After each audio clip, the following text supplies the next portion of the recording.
wajib terlebih dahulu. Lagu Indonesia Raya. Ayo, siapa yang memimpin lagunya? Silakan. Anak-anak kami yang lain silakan berdiri ya.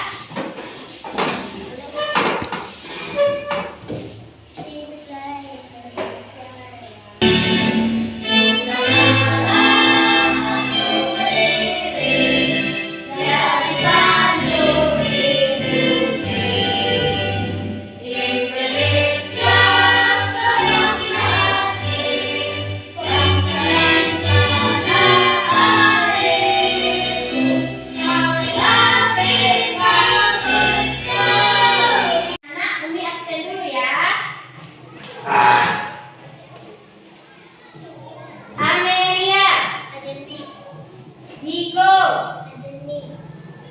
Firja, Furqan, Kanza, Krisna,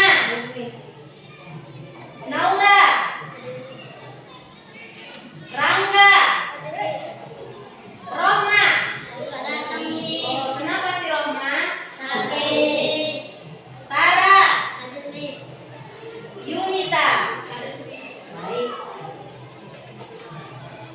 Baik anak-anak, setelah Umi absen, kita akan mempelajari kisah Nabi Muhammad SAW membangun masjid di kota Madinah. Sebelum kita memulai pelajaran, kita speaking dulu ya. Tepuk 1, tepuk 2, tepuk 3, tepuk 4. Konsentrasi. Baik. Adapun tujuan pembelajaran kita pada hari ini adalah agar kamu mengetahui kisah Nabi Muhammad SAW membangun masjid di kota Madinah. Kemudian kamu mengetahui fungsi masjid pada zaman Rasulullah dan kamu menemukan nilai-nilai yang terkandung dalam kisah Nabi Muhammad SAW membangun masjid di kota Madinah supaya kita dapat menerapkannya dalam kehidupan sehari-hari. Adapun yang Umi nilai dari kamu adalah sikap kamu, baik itu dari adab sopan santun, baik itu ketika kamu menyampaikan pendapat, dan aktivitas kamu nanti selama mengerjakan tugas kelompok. Baik anak-anak, coba kamu perhatikan buku kamu di halaman 172. Ayo kita buka buku kita halaman 172. Coba kamu lihat, ada di sana gambar 10.3. Ya, ada gambar apa di sana?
yang baru terbentuk di Madinah, serta menjadi titik awal bagi penyebaran ajaran Islam lebih lanjut. Selain itu, Masjid Nabawi juga menjadi tempat di mana Rasulullah memberikan pengajaran, memimpin sholat, dan memutuskan berbagai keputusan umat Islam pada saat itu. Mempersiapkannya dengan menebang pohon kurma dan memindahkan kuburan tua. Fondasi masjid tersebut dibuat dari batu keras, dinding dari batu bata tanah, tiang dari batang kurma, dan atap dari pelepah daun kurma. Dikerjakan secara gotong royong antara Rasulullah Shallallahu Alaihi Wasallam dan para sahabat, disertai semangat dan motivasi dari Rasulullah Shallallahu Alaihi Wasallam. Rumah Rasulullah Shallallahu Alaihi Wasallam juga dibangun di samping masjid, rumah sederhana dengan satu kamar untuk istri beliau Saudah. Rasulullah Shallallahu Alaihi Wasallam berpindah ke rumah itu setelah 7 bulan tinggal di rumah Abu Ayyub Al-Ansari. Dari kisah Nabi Muhammad SAW dapat kita simpulkan bahwa fungsi Masjid Nabawi pada masa Rasulullah SAW tidak hanya dijadikan tempat sholat atau ibadah, tetapi juga sebagai pusat kegiatan umat Islam, yaitu musyawarah untuk menyelesaikan masalah umat, arena latihan bela negara dan pengobatan. Dari kisah Nabi Muhammad SAW membangun masjid di Madinah. Semoga anak-anak kami semuanya bisa mengambil hikmah dan teladan dari kisah Nabi Muhammad SAW. Amin. Nah, tadi kalian sudah menonton video pembelajaran tentang kisah Nabi Muhammad SAW membangun masjid di kota Madinah. Ya, bagus. Jadi Umi mau bertanya ini. Yang pertama, pertanyaan Umi, langkah apa yang dilakukan oleh Rasulullah ketika sampai di kota Madinah? Siapa yang bisa? Saya Mi. Ya, Ibu suruh dulu. Yunita, apa Yuni? Ya, membangun masjid. Bagus. Siapa yang tahu masjid apa yang dibangun oleh Rasulullah? Saya Mi. Apa itu Furqan? Masjid apa? Masjid Nabawi. Bagus. Pertanyaan Umi yang kedua, apa fungsi masjid pada zaman Rasulullah? Siapa yang bisa menjawab? Apa itu? Coba dulu si Naura. Apa itu fungsi masjid pada zaman Rasulullah? Iya, tempat penampungan fakir miskin. Bagus. Ada lagi yang tahu apa saja fungsi masjid? Apa itu Amel? Tempat musyawarah? Nah, bagus. Siapa lagi yang tahu? Siap, bentar dulu ya, Furqan. Lagi. Ya, apa itu Furqan? Tempat bela negara Mi. Tempat arena latihan bela negara. Bagus. Anak-anak kami tadi semua sudah memperhatikan video pembelajaran yang sudah Umi tampilkan. Baik, sebentar lagi Umi akan memberikan tugas kepada anak didik kami tentang studi kasus. Tahu metode studi kasus? Maksudnya itu adalah mencari atau mengidentifikasi permasalahan yang ada di masjid tempat tinggal kita. Nanti Umi bagikan lembar kerjanya, kemudian kamu diskusikan dengan teman kelompokmu. Umi akan membagi kalian menjadi 3 kelompok. Masing-masing ada nanti 3 orang satu kelompok. Nah, untuk itu kita hitung dulu 1 sampai 3 ya. Hitungan 1 sampai 3 satu kelompok, hitungan 1 sampai 3 berikutnya menjadi kelompok 2. Ayo. Hitung. 1, 2, 3. Berarti kalian 1. Hitung. 2. Kalian 1 kelompok. Ayo hitung. 3. Iya, kalian 1 kelompok. Kelompok ini 1, 2, 3 menjadi kelompok 1. 1, 2,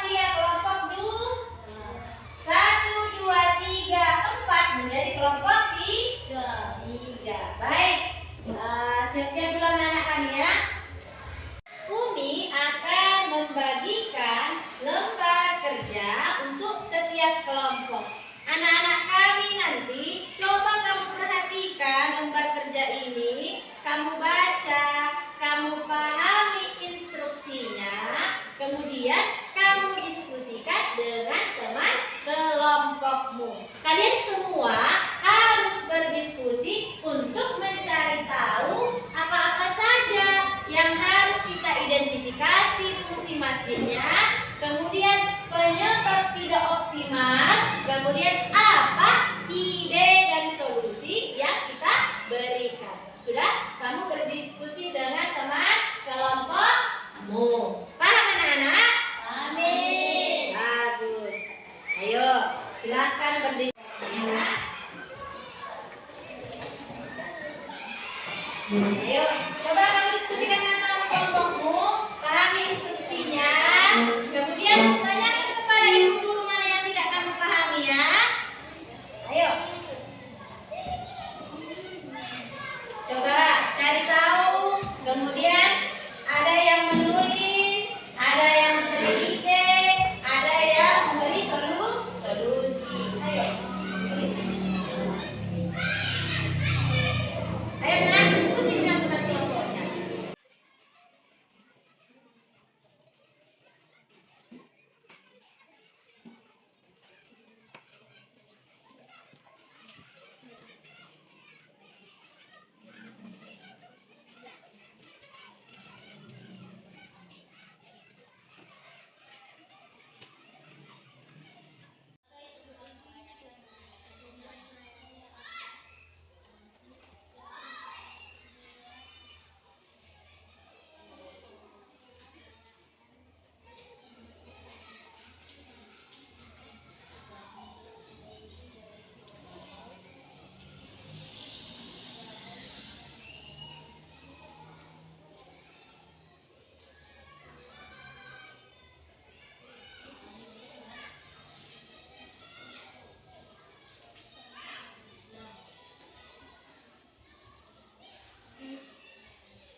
Baik anak-anak, sudah selesai diskusinya?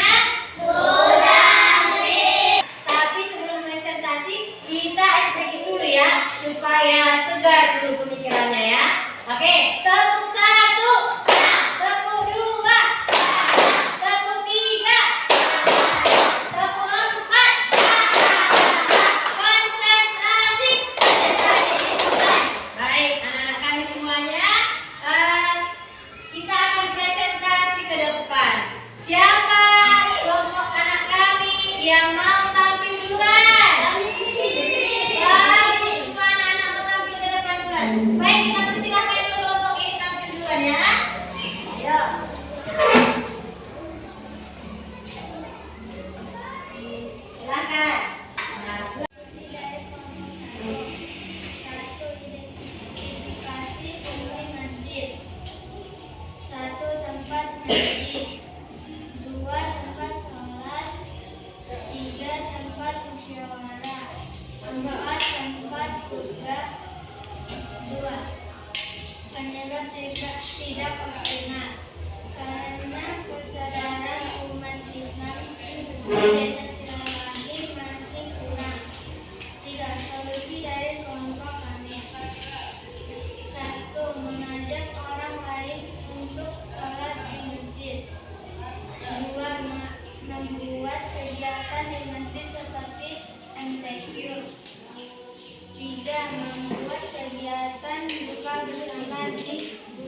spesifikasi fungsi masjid. 1. Sebagai tempat ibadah sholat. 2. Tempat ngaji. 3. Tempat membayar zakat fitrah. 4. Sebagai tempat merayakan hari besar Islam seperti sholat Idul Fitri dan Idul Adha, Isra Mi'raj, Maulid Nabi dan MTQ. Penyebab tidak optimal karena daerah minoritas, karena kurangnya kesadaran umat Islam, karena sibuk atau banyak pekerjaan. Solusi dari kelompok kami membuka pengajian secara rutin, membuat kegiatan sosial seperti kerja bakti, gotong royong.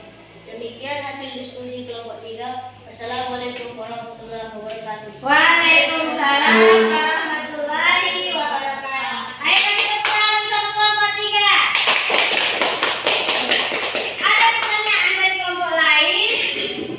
Ada? Ayo silakan duduk sama kelompok 3. Sudah bagus ya hasil diskusinya.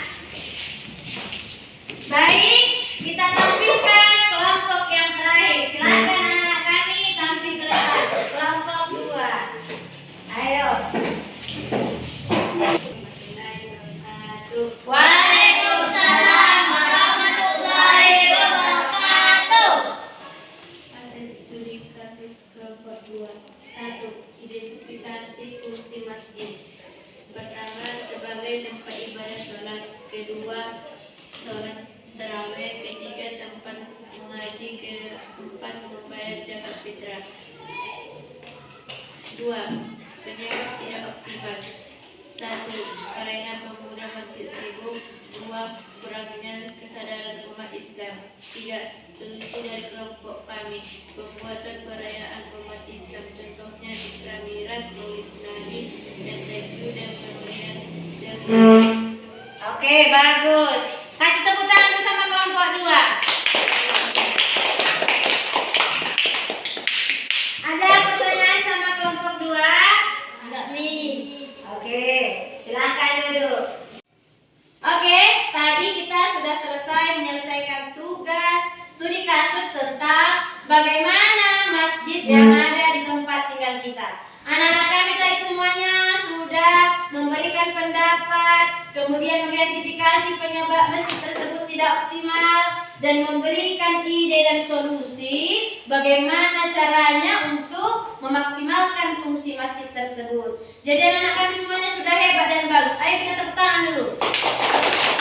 Nah, kemudian anak-anak kami semuanya, nilai-nilai yang terkandung dalam kisah Nabi Muhammad Sallallahu Alaihi Wasallam membangun masjid di kota Madinah ada nilai apa aja tadi? Gotong royong, kerjasama, dan kesabaran. Baiklah anak-anak kami, tugasnya di rumah adalah, boleh kamu tulis, ayo.